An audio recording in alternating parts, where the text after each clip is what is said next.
It's super important you understand what I'm saying because it is reversible. Oh, Myrna, one more time. So just kind of, let me just check. IT issues. Yeah, give me just a Okay. second.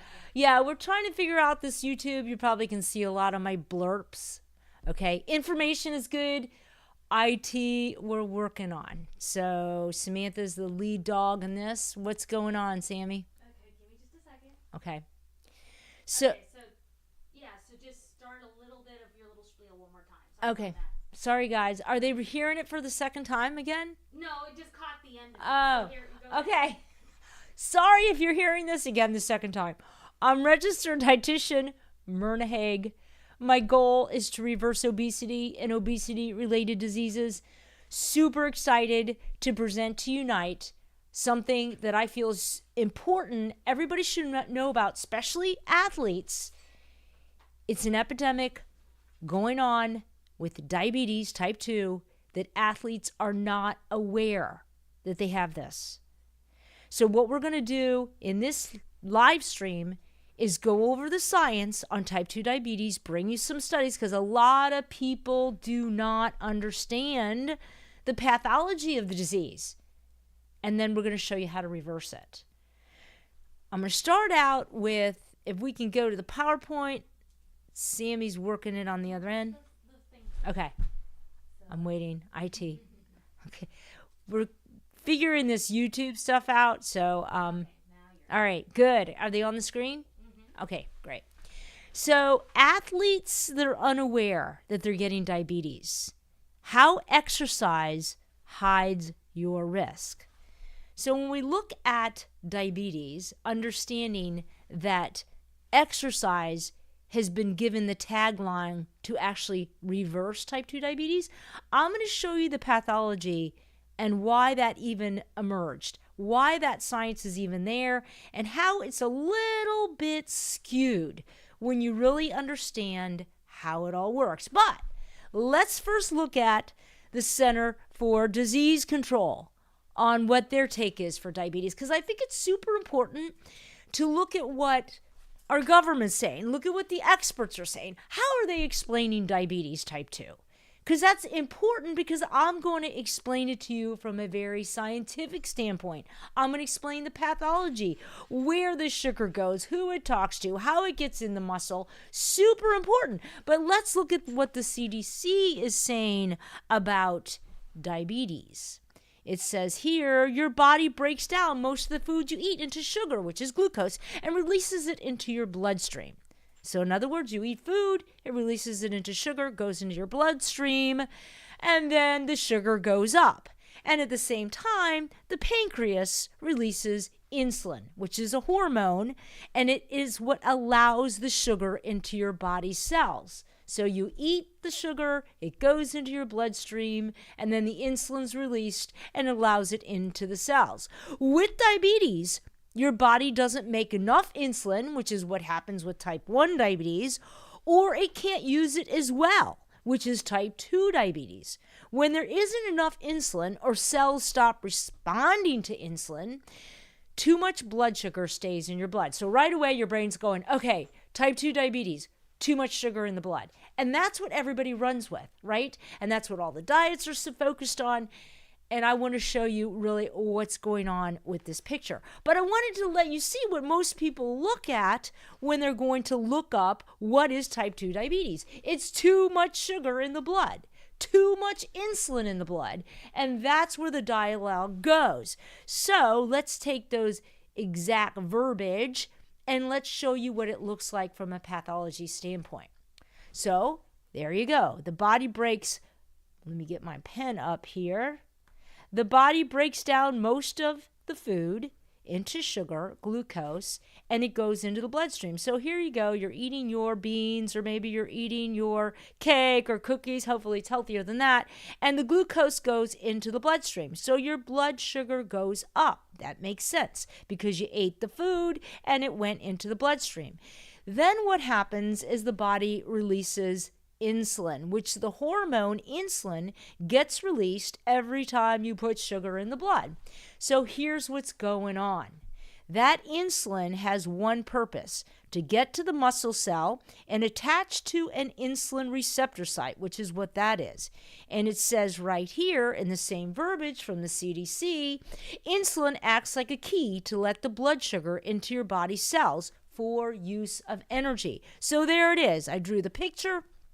It's a beautiful thing because as insulin attaches to that receptor site, then it talks to a messenger who talks to another messenger who then allows the transporter up to the surface of the cell. And that's how it works. That's how sugar gets inside your muscle cell. And there we go.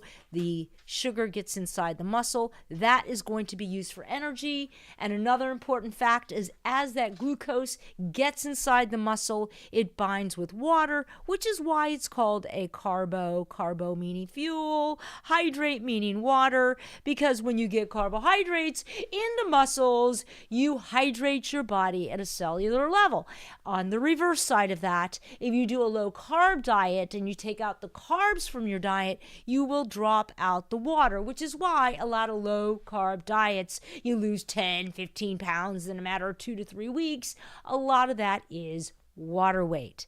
So this is what they're explaining when they talk about too much sugar and too much insulin in the blood. They don't really give you this picture. They're just saying, hey, diabetes is when we have too much sugar. Okay, so imagine too much sugar, and we have too much insulin in the blood. And then we get diabetes, and the CDC says, by the way, this is tough to get rid of. In fact, they say there's no cure for it, and I'm going to show you, in fact, there is, once you understand the real science and how it works. So it isn't that they're giving you wrong information, they're not giving you enough information. So it says here, when there isn't enough insulin or cells stop responding to insulin, which is what's going on here, something begins to clog up this receptor site. So when something clogs up that receptor site, then what happens is the transporter never comes to the surface. So when they're explaining insulin and sugar in the blood, and this is a big culprit for type 2 diabetes, this is where everybody focuses. They all are focusing it on the sugar in the blood and all this insulin. So let's take it one step further, because once I explain to you the pathology and what is causing the type 2 diabetes, then we're going to talk about it in athletes and how exercise actually masks this condition. And I'm also going to show you some blood work of some of my patients so you can see for yourself what I see as a dietitian when I'm treating patients and truly understand the pathology of this disease. So first it starts out as insulin resistance. Insulin resistance means it hasn't become type 2 or type 3 diabetes. Type 3 diabetes is the same as type 2 diabetes, but instead of it being in the muscle, it happens in the brain. And type 3 diabetes is known as Alzheimer's. And we'll have a study that shows you all about that. So let's go back to the pathology. So you eat a carbohydrate, it goes into the bloodstream, and it changes to glucose for one purpose. This is the main purpose of glucose, is to get inside muscles and to get inside those brain cells. Because the biggest hogs of sugar are brain cells and muscle cells, because they need them, because they want them. And that is a huge part of you and your diet, understanding that. So here it is. Sugar's rushing to get inside the muscle, rushing to get inside the brain. It's in the blood. And the pancreas is releasing the insulin for the purpose of attaching to a receptor site that sits on the muscle, a receptor site that sits on the brain cells, and this receptor site talks to a messenger who talks to another messenger. This is all chemical, and that allows this transporter to come up to the surface of the muscle cell and allow the sugar in the muscle cell, or allow the sugar into the brain cell. So the sugar goes into the muscle cell, all is great. Muscle cells are super happy because it wants to use that sugar for energy. That's all part of the mitochondria and how it works. I'm not saying that you could go without sugar in the muscle for energy, because we can just use fats for fuel, but the muscle prefers the sugar for vigorous energy. So what happens here, and where this gets really messed up, is that this receptor site begins to get clogged. Something starts to clog the receptor sites in the muscle cells and clogs the receptor sites in the brain cell. And this clogging process then doesn't allow the message to take place inside the cells that would normally allow the transporters to the surface. They, in fact, never make it to the surface. So then what happens is the sugar begins to accumulate in the blood. And as that sugar accumulates in the blood, the pancreas says, oh my gosh, we got even more sugar in the blood, even though you didn't eat more. And what happens is it releases even more insulin. Now, when you have this really says, wow, we're going to have issues with hunger, because when you have a lot of excess insulin in the blood, you're going to get hungrier. But the worst part about it is that insulin becomes a good store of fat. So insulin can either store sugar in a muscle cell or a brain cell, or insulin can be the key that allows storage of that glucose into a fat cell. Now remember, the glucose was designed to be in the muscle. The glucose was designed to be in the brain cells, but instead it goes into the fat cells. Not necessarily did you eat more, but you got fatter eating carbs, because they were designed for the muscle, but they weren't able to get in because this receptor site was all clogged up, never made this to the surface to allow the sugar in. So basically, this sugar is now going to start to go into the fat cell. And here is where it starts with insulin resistance. Because at first, maybe you only have 20% of them clogged. It's not anything that we're going to see a lot of glucose in the blood yet, because this glucose is going to start dumping into the fat cells. So it's not going to accumulate in big numbers yet in the bloodstream. But the bad part about this is that you will get a lot of belly fat. So people that are insulin resistant, they can have small little arms and legs. They can be super athletic like athletes, but they carry all their weight in the belly.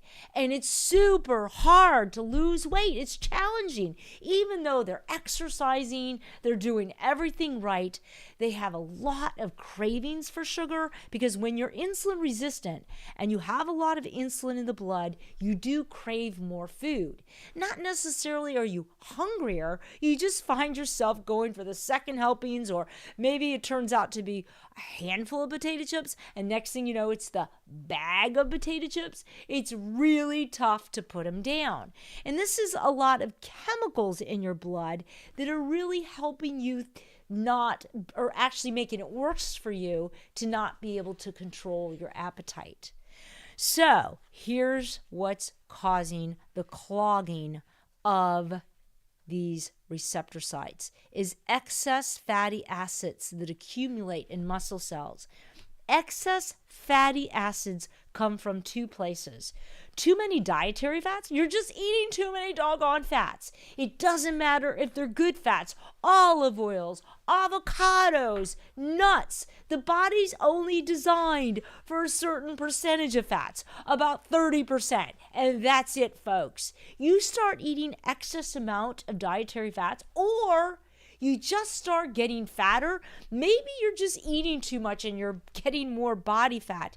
These body fat cells, these adipose tissue, which is another word for fat cells, they begin to break down. That's just what fat cells do. And as they do that, they release fatty acids. So you have dietary fats. Oh, I'm doing a really good diet. I'm on nuts and I'm eating avocados and olive oil. And you're getting insulin resistance because these excess fatty acids begin to accumulate in cells other than fat cells. They begin to accumulate in muscle cells. And the worst part about this is when these fats do this, they take on a different name. They actually change. So as these fatty acids begin to accumulate in the muscle cells, they change to a ceramide. And we'll talk about these fats. And these ceramide fats are just from excess fatty acids from eating too much dietary fat, even if it's good, or just breaking out too much of your body fat because you're just gaining too much weight, especially in the midsection, in that visceral fat. These fatty acids accumulate in muscle cells. They're not supposed to. You shouldn't have so many, but you do. And that is what goes and clogs up these receptor sites. This is insulin resistance. And then after you get 30 or 40 or 50% of them, you get a lot more of these receptor sites clogged up. Then what we're going to find is we're going to see a lot more sugar in your blood. And by the way, you'll be even more sensitive to carbs. You'll be like, oh, Lordy Lord, I can't even eat carbs without gaining weight. And there's some truth to that. And so what do you think you do is you start taking down the carbs, taking them out of your diet, which is actually the opposite of what you should be doing. We have to balance the carbs, not remove them. So as a dietitian, I'm teaching people how to take protein and fiber with their diet to slow down the entry of carbs into the bloodstream.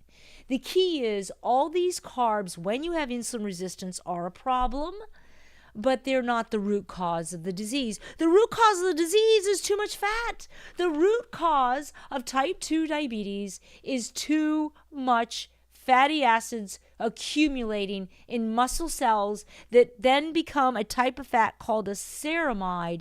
And these ceramide fats then circulate into the bloodstream and can cause issues with the pancreas, with the kidney, with the heart. These ceramides are not good fats.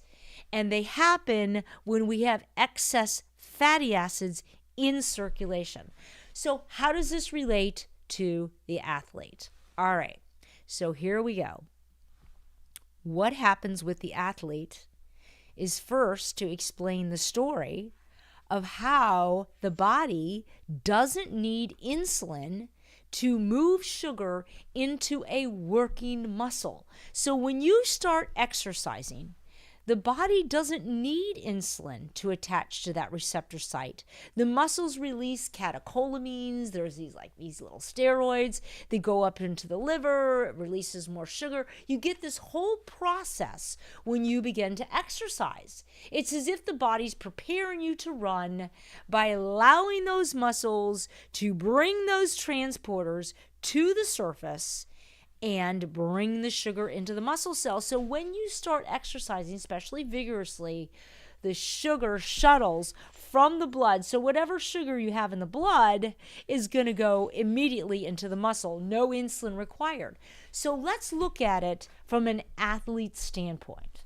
So when we're looking at diabetes, after a while, you will have a lot of sugar in the blood because it'll accumulate, and this sugar, we can read it by a test called an A1C.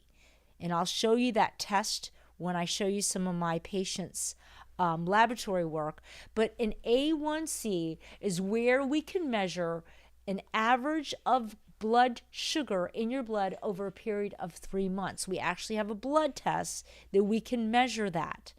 And anything over 5.7 to 6.5 is considered pre-diabetes. That's saying that if we see a certain amount of sugar in the blood, we know that you've got diabetes because you got sugar in the blood, which really means that you've got a lot of these receptor sites all clogged up.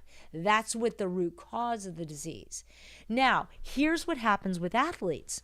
As these receptor sites begin to get more and more clogged up, exercise is masking the diagnosis, because how we diagnose type 2 diabetes is we measure the sugar in the blood. So once you start getting a lot of sugar in the blood, they measure it and they say, oh, you got type 2 diabetes. But if you're an athlete, you may never really get a lot of accumulation of sugar in the blood. It doesn't mean you're not getting the receptor sites to be clogged. Doesn't mean you're not progressing with the disease. It just means that it's being hidden because of the exercise. When you start exercising, These transporters come to the surface. You don't need insulin. So even if you have a hog mess of these receptor sites all broken down, it won't matter because that sugar moves from the bloodstream into the muscle. So when athletes go get their A1C tested, it could be decades before it really shows up as diabetes because their A1C could be like 5.1, 4.9, 5.3, well under any diagnosis for type 2 diabetes. But in fact, they could be very diabetic.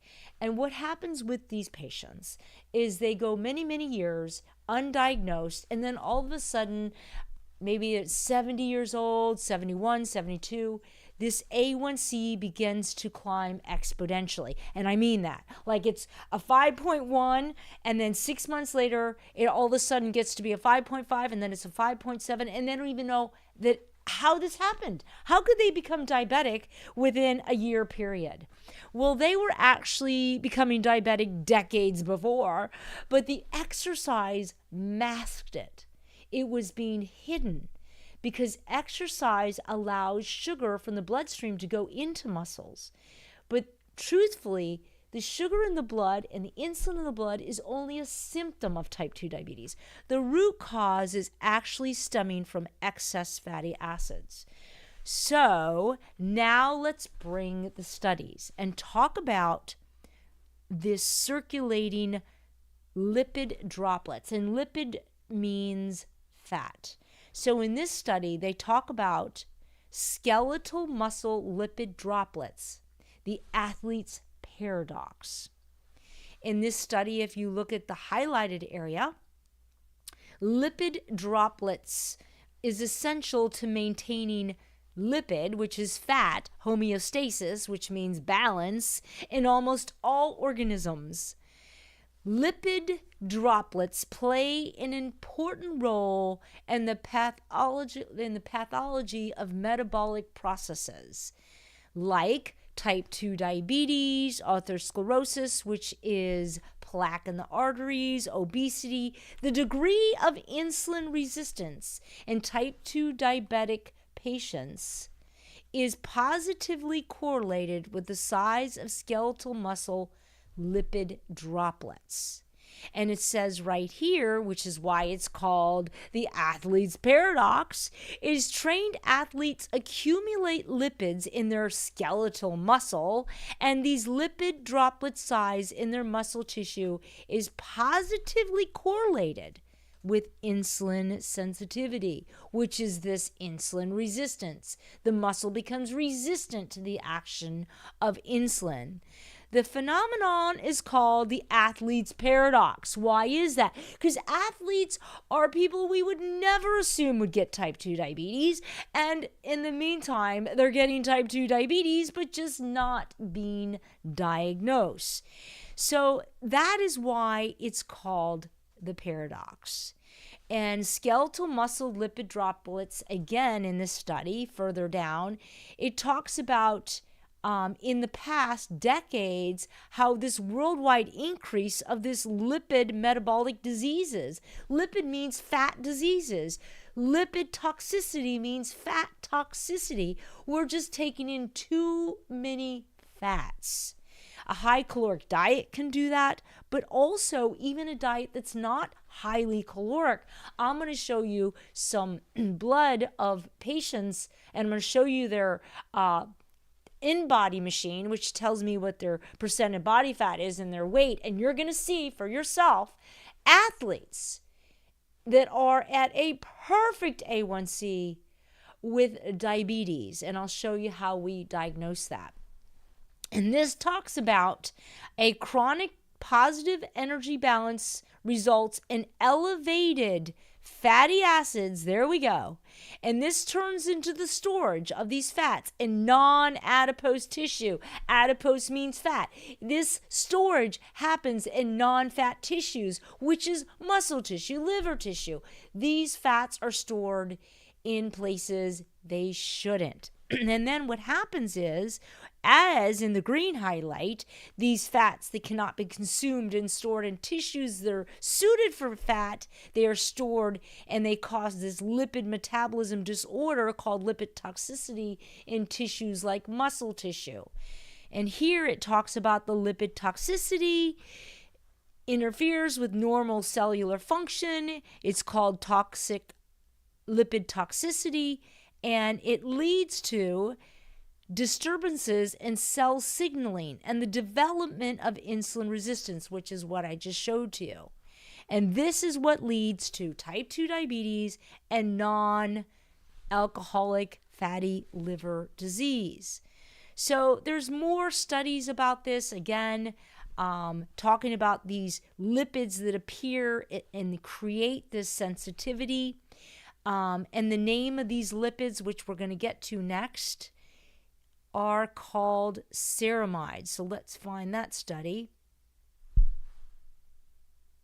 So when we look at the sphingolipid metabolism, that's just a type of species of lipids, and they talk about these ceramides. That's what I showed you. As these fatty acids begin to accumulate in fatty tissue, they induce this fat toxicity, and particularly in the muscle cells, which is the main culprit for type 2 diabetes. These fats then become ceramides. And in this study, it talks about insulin resistance is a characteristic feature of type 2 diabetes. It's actually the precursor to it, and it plays a major role in the pathogenesis of the disease. It is now clear that circulating fatty acids, which are highly increased in type 2 diabetes, play a major role in the development of muscle insulin resistance. In healthy individuals, excess fatty acids are stored as lipid droplets. There we go. Lipid droplets and adipocytes, which are just fat cells. In situations like obesity and type 2 diabetes, fatty acids from lipolysis. And lipolysis is when you're fasting and you're breaking down all these fatty acids. That is what happens in lipolysis when you start breaking down fats. Fat cells do that normally. They break down and release fatty acids. Or maybe you're just eating too much food and you're storing too much fat, or maybe you're just eating too many fats in general.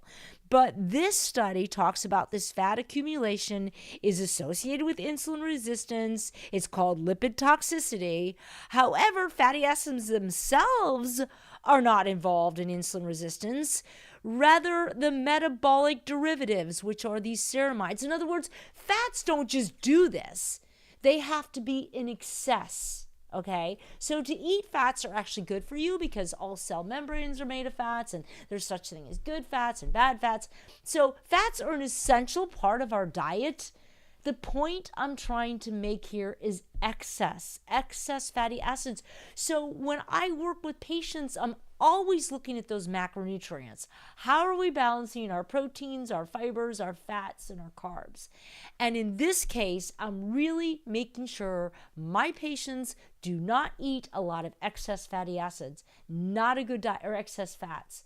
I'm really trying to keep their fats in their diet no greater than 35%. And a lot of times we can go to a restaurant, we can eat one meal. And what does that mean? Let me give it to you in numbers.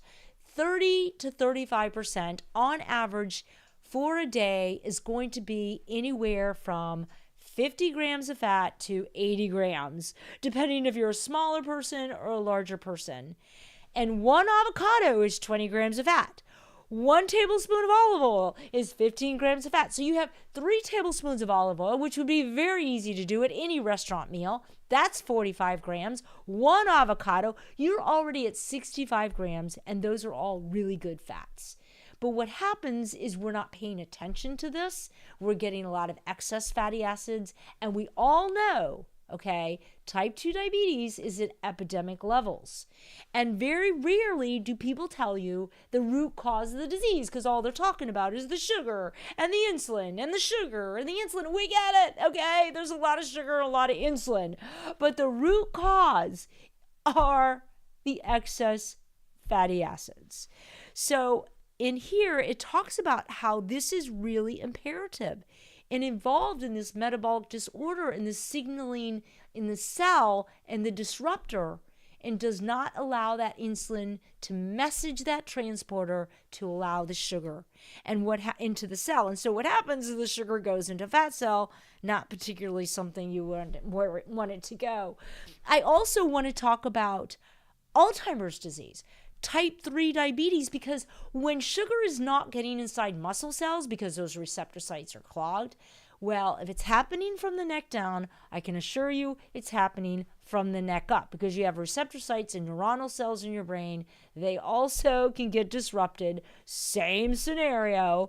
And this is referred to as Alzheimer's disease. Now, there's many pathologies for dementia, but this is one. And if you actually Googled type 3 diabetes, you would see for yourself all the studies that come up that refer to Alzheimer's disease as type 3 diabetes. And if you pull up any one of the studies, it's going to refer to this insulin resistance, this type 2 diabetes going on in muscle cells, also going on in brain cells, and can contribute to cognitive decline. So it's not like Alzheimer's disease gets diagnosed. It's kind of a slow diagnosis. So you just kind of lose some of your cognitive functioning, right? So that's why it's so highly associated with type 2 diabetes. So let's look at some laboratory values of patients, and let me explain them to you, and I'll go back to the pathology so that it makes science sense to you. So this particular patient, I wanted to show you their lipid panel, because their lipid panel is fabulous. Of course, they're on medications, but their cholesterol is 129. We would want it under 200. Their triglycerides, we want under 150. It's 111. My gosh. Our LDLs, we want under 100. This guy is doing great in his lipid panel, and his doctor's going to say, good job. And when we go over to his A1C, we see that it's now, for the first time, 5.7. Now, 5.7 is only yellow. It's not red, because they're saying, wow, you are now starting with pre-diabetes. So when you get to the 5.7, that's the marker. And this patient came to me and they were super concerned because they're active and they're really don't understand how they can have prediabetes, because after all, their cholesterol is great. They seem to be eating great. So we do a 2-hour glucose test. So let me explain to you what that is. A 2-hour glucose test is where we give the body, let's go back to the diagram so I can show it to you. When we go to test to see how your body actually functions when you take sugar in, is they'll do what's called a 2-hour glucose test. So they will measure your blood every hour. So you come in with a fasting situation, and they give you a glass of sugar water. So they give you a liquid to drink. You drink that sugar water, and that sugar water dumps the glucose in the blood super fast. I mean, it's all sugar in water. And when that happens, we're going to see right in front of us very quickly how this responds with a lot of insulin and a lot of glucose. And every hour we test how much glucose is in the blood and how much actually got in the muscle the first hour and the second hour. Now, if you don't have any issues, as soon as you take glucose, the insulin attaches to the receptor site and immediately starts shuttling the sugar into the muscle cell. But if you have insulin resistance, maybe you have insulin resistance, but maybe you're active and we don't see the A1C high, but you got a lot of these insulin receptor sites.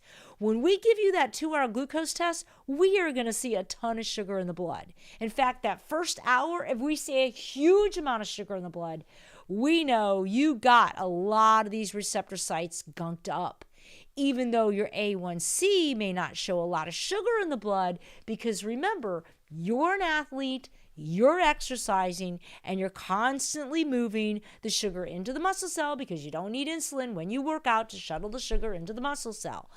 And this is what's going on with this patient, is that their A1C just now became prediabetes. But if you look at their glucose, and this is what I wanted to show you, their fasting insulin was super high. Okay, so they're fasting insulin. So their body's releasing a lot of insulin in the blood when we gave them that 2-hour glucose. And the 1-hour insulin was crazy. So all of a sudden, the body dumped a ton of insulin. And even after the 2-hour, it kept dumping insulin. Well, let's look at what it was doing with the glucose. So now we know the body's dumping a lot of insulin. And within 1 hour, this glucose is 205. Anything over 150, anything really over 140 is considered pre-diabetic. Anything over 175, 180 is considered diabetes. This guy is a diabetic already.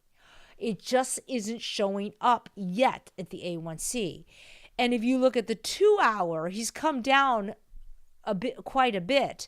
But the 1 hour shows us that he had all this sugar in the blood, wasn't getting into the muscle. So when we look at this scenario, we see somebody that has a really elevated amount of sugar in the blood, but not an elevated A1C quite yet. So I'm going to show you my next patient. And this guy, I actually am going to show you their body fat percentage. Really amazing athlete. This is an ex-fireman, looks great. He exercises 3-4 hours a day.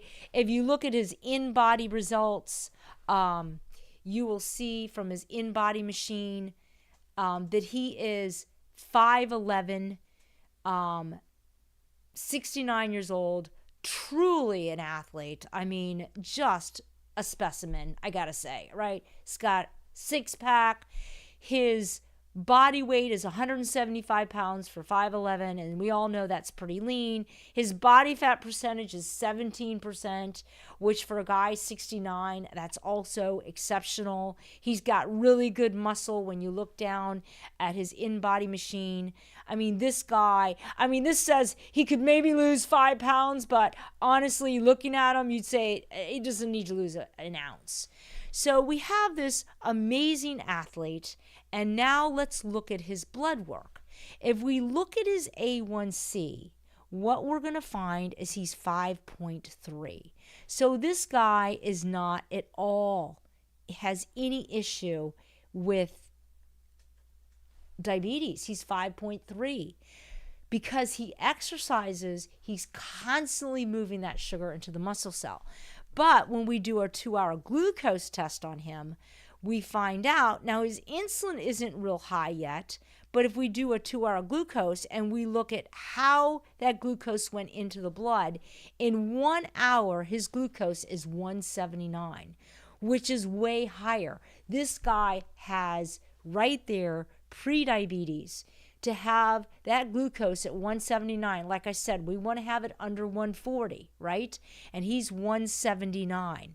So we know that we've got a lot of receptor sites clogged up, not bringing that sugar in. We got a guy that's super athletic, low body fat. This is the athlete paradox. This is exactly what I see with some patients. I've had patients that were competitive marathon runners.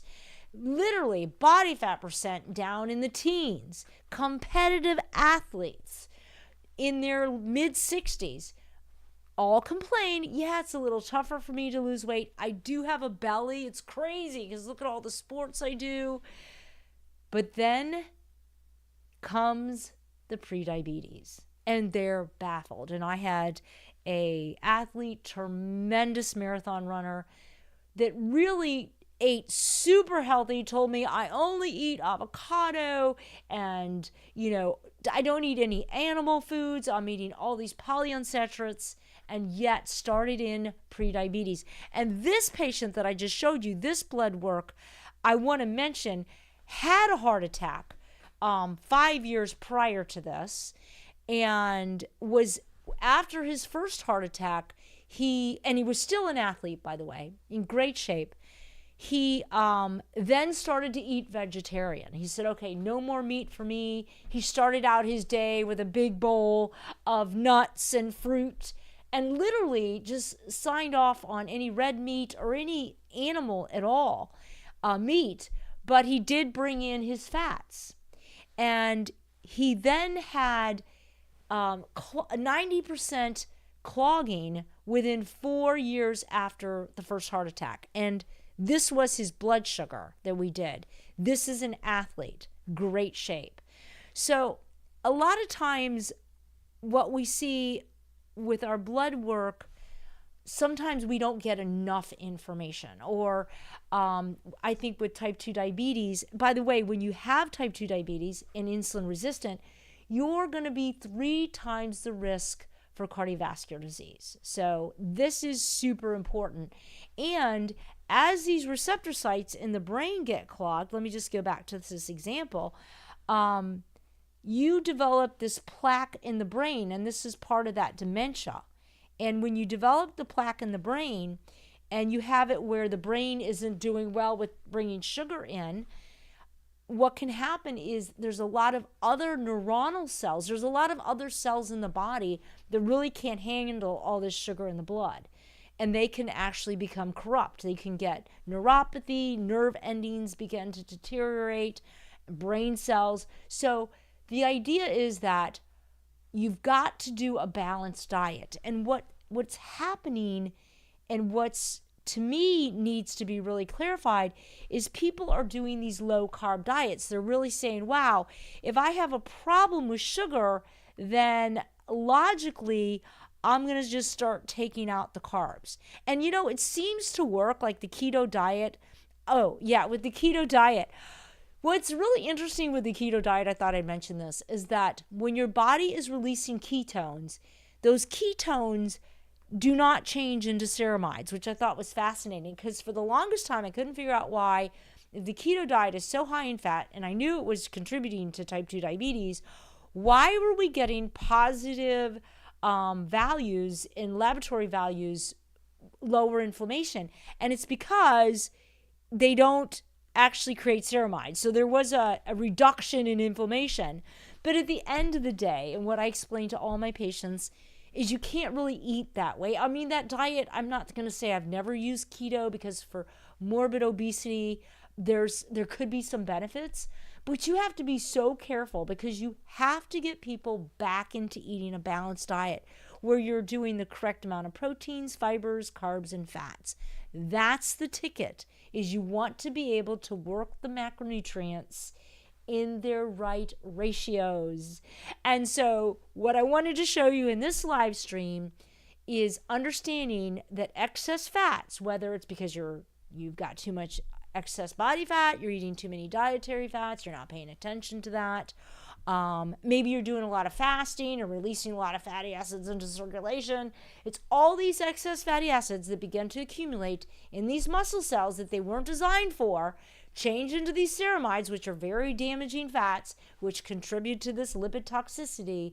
This is the root cause of type 2 diabetes. And the way you reverse it is you start eating a balanced diet and you start losing weight, and eventually these receptor sites begin to clear up. They will clear up, because that's what the body does. It's constantly trying to clean you. Now, the body can't be trying to clean you if you keep dumping, because your dump is bigger than your clean. Okay, the ratio's off, right? So eating a balanced diet, making sure you're not getting excessive amount of fats, losing excess body fat, especially in the midsection, is how you reverse it. So I wanted to leave it open for questions. I'm looking that, let me get the chat. Sammy's going to work it. And You don't read the yellow ones. okay, so let me go down. Patricia. Okay, food trumps exercise. Crazy athletes are not spared. I know. So bums me out. Learning even more, and we'll be sharing. Thank you, Patty. Another one is seeing her patient's labs numbers is really helpful in understanding insulin resistance. And I can compare my labs as well. Yep, that's true, but you have to get a 2-hour glucose test. Most doctors will do it. That's where you can really see the insulin resistance, because a lot of times the A1C isn't going to show that you actually have a problem. So, Sammy, how are we doing with any more questions? One more. Okay. Can you provide some practical tips for some who just been diagnosed with insulin resistance? Yes. If you've been diagnosed with insulin resistance or type 2 prediabetes, which is the same thing, you really want to watch your fats. And I do mean that. I mean, start looking at your diet, even your good fats. Try to keep those fats at 60 to 70 grams a day. Try to eat a balanced diet. That's the key, making sure that you're eating 3 meals a day. I know that they're talking about eating 1 meal a day and fasting, but really the way the body works is it wants to have food. It wants to have the right amount of food in smaller portions, bringing in your proteins, your fibers, your carbs, and watch your fats. So any other questions? Thank you, guys. Yeah, there's one more. Oh, there is? Okay. So I'm trying to learn this YouTube stuff here. How do I bring it up, Sammy? Oh, I got you. There you go. Okay. Have you seen patients reverse the condition, and for how long? Yes. And it's really crazy when I tell you this, because it happens pretty quickly. For some of my patients, we've reversed it within 6 months. And I mean getting off diabetes medications, type 2. Also, I've noticed when there was weight loss with it, it accelerated it even more, because remember, you're losing the weight, so you're losing a lot of fatty acids. So when you lose body weight, that's why when you lose a lot of body fat, you actually reduce insulin resistance and diabetes, because you're getting rid of a lot of those fatty acids that would normally be in circulation. So that actually helps with the disease. But it happens pretty quickly. I mean, you start reversing when you start changing your diet. It's a slow process. I hope I answered that okay. And then just last one. Don't forget to ask everyone to hit the like button. Yeah, I need to be told that. And subscribe to the channel. And if you haven't, because it does help us grow. And I will see you next week with another Myrna tip on nutrition. Thank you.